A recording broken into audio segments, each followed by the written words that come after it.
New Zealand, when it put some of its very aggressive climate change policies in place, said that agriculture would not be affected. A tax on cows burping and farting, I think, is going after agriculture.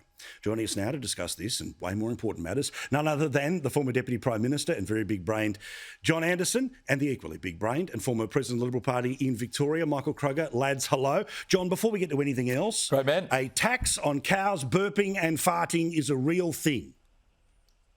Yeah, well, it's a tax on food, isn't it? At a time when we're facing a global food crisis, according to leading food experts and indeed the Bank of England and anybody who's watching what's happening in the Ukraine. So the timing is, as we so often see, sadly, out of New Zealand these days, impeccably stupid. Correct. Apart from the policy.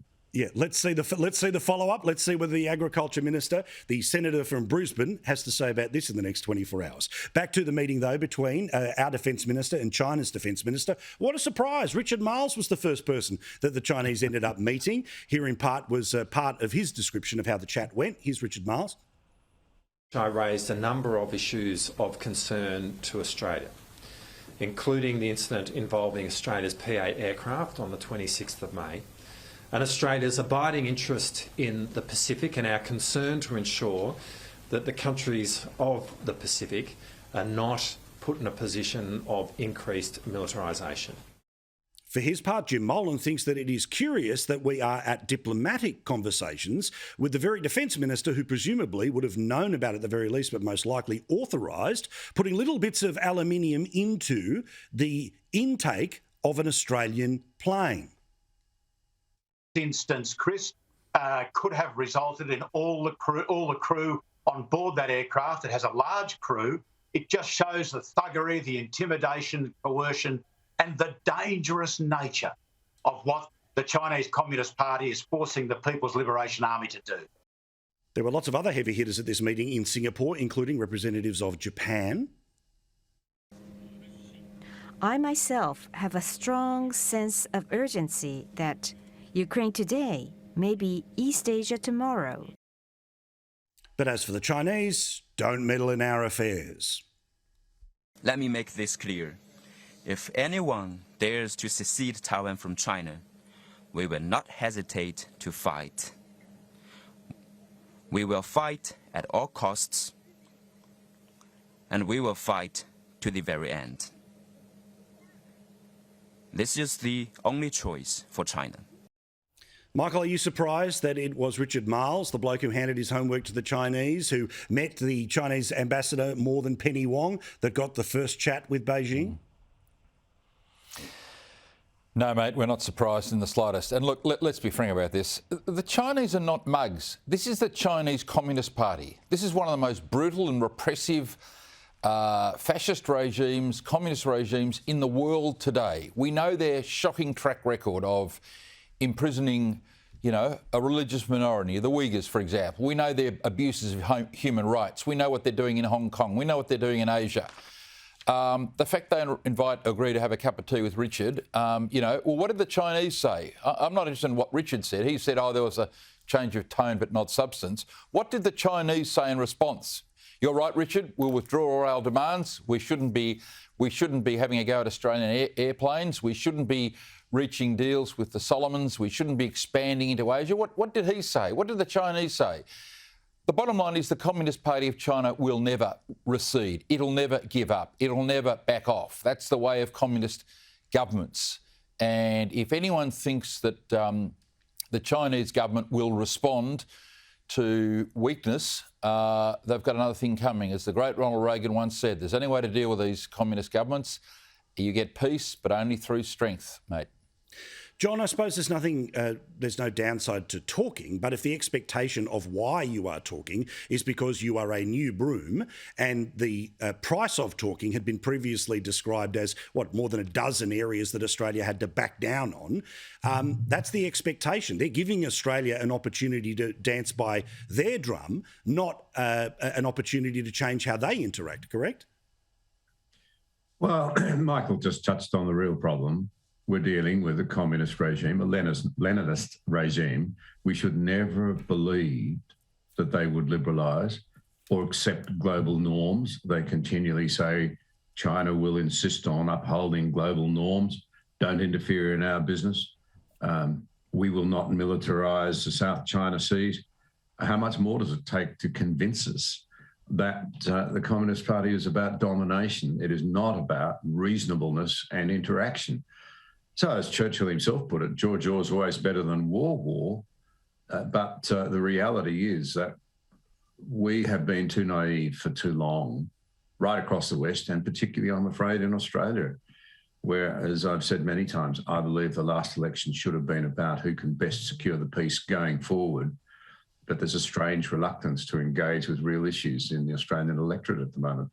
Yeah, forgive me, I forget the exact word, but you were talking about us changing from a democracy to basically one that's more about emotions, the issues that we care about. Are you surprised, John, that it feels like you can't have the conversations like the ones that you think the last election should have been about? Instead, it was about a whole collection of rather emotive issues, including about an apparent need for, a federal ICAC rather than who secures our border and our place in the world. I think it's a very, very serious issue. We are thinking with the left hemisphere of our brains. It's all emotion. I don't claim credit for the term. It was Ayaan Hirsi Ali, Neil Ferguson's wife, and major commentator and writer and author and thinker in her own right, who coined the term emocracy. We are turning ourselves into emocracies, where we emote all the time, where we see the world as we would like it to be according to our value set, rather than deal with the cards as they are before us. Well, that's a one-way street to national crisis at every level, whether it's economic, whether it's strategic, whether it's cultural. We've got to learn to think again. We've got to learn to reason again. We have to recognise that what's coming out of academia, particularly with critical theory, is a rejection of everything that the West was built on, including science and reason. Well, we're going to have to rely on good, sound Australian common sense to say, no, we actually have to think again. Yeah, I'm with you. Michael, how long will Australians be able to put up with, or at least tolerate from the new government, that inflation, it's all a cyclical thing, we don't play any part in it whatsoever, when the reality is that there's a lot of extra spending that's coming. There's, an absolute want to deliver on union demands when it comes to wage rises. We now see this spreading out from the minimum wage into other areas. And again, I get it, you look harder when you're arguing against wage rises, but if everyone gets a pay rise at once, that is only going to add to the cost of business, which adds to the cost of inflation, which adds to interest rates. How long will people cop that? Well, mate, I would think that after 2 years, people will start thinking, have we made the right choice here? I mean, don't forget, the electorate threw out John Howard and put in Kevin Rudd, so they do make mistakes. Hawke says they always get it right. Bob Hawke used to say that. Well, they didn't on that occasion. They may look back and say, well, these people really don't have any experience or knowledge of how to deal with an economy in crisis. And whilst a lot of voters will indulge themselves with the Greens and the Teals, when the economy is good, when unemployment is low, when inflation is low, when interest rates are low, when everything's fine, when the government has given out $700 billion in funding during the pandemic, but when the economic reality stick hits, as it is starting to hit now, and it will be an oversized baseball bat in 2 years, whacking the Australian economy, when people start to have to sell their homes because they can't pay the interest on the money they borrowed, when inflation keeps eating up, when real wages are continually underrating the inflation rate.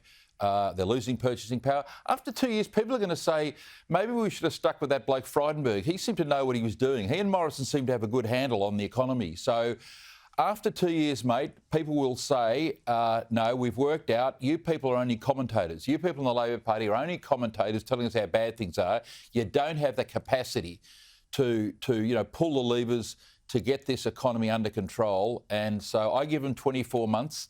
And I say at the next election, people will return to adulthood and realise that they made a terrible mistake this year. John, how long do you think people will either give the benefit of the doubt or not ascribe political blame for this particular thing that we all know is cyclical, but they made it very personal for the past couple of years, which means they have to own it very personally for the next couple of years?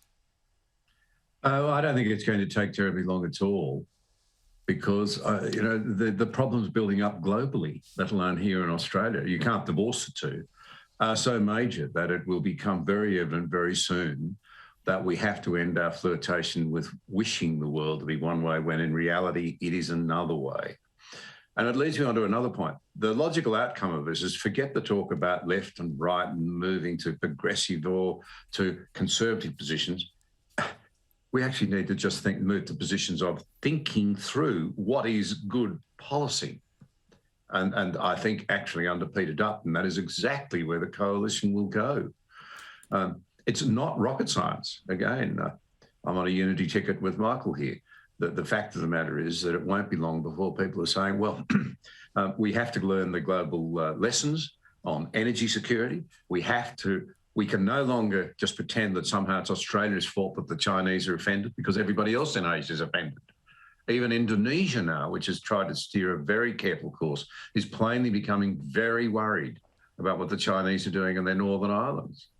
And on a whole range of fronts, what I think you will see is common sense, that the sort of Australian pragmatism returning. And I'm more confident than most at this early stage that the coalition will get its act together quite well. I like the cut of the jib of some of the people who will be holding senior positions in the coalition going forward. I agree. I think that's the fastest driver of the electoral pendulum is always, what have you done for me lately?